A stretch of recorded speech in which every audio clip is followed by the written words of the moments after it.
Welcome to Samba Samba. Enjoy the video. You begin by mapping where input arrives and why it matters. Treat every field as untrusted until proven safe. Once done, assign a trust level for sources like forms, headers, and uploads, and select a validation strategy. Library versus custom whitelist validators.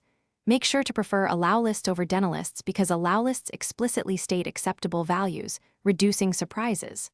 Also decide encoding and context early. HTML, URL, SQL, because how you sanitize depends on where data will be used. Now validate each field.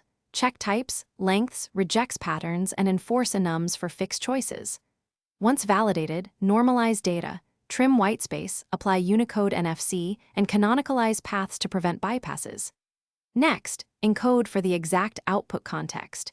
Use HTML escaping for DOM insertion, URL encoding for query parameters, and parameterized SQL for database access. Make sure to use well-maintained libraries for these steps, so edge cases and RFC behavior are handled consistently.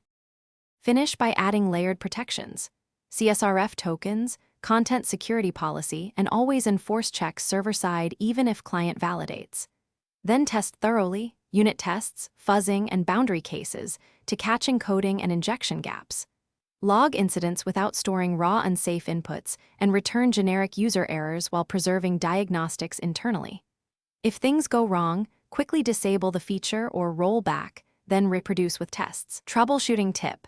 If unexpected characters slip through, inspect normalization and double encoding rules first. Thanks for watching. Consider subscribing if we helped you.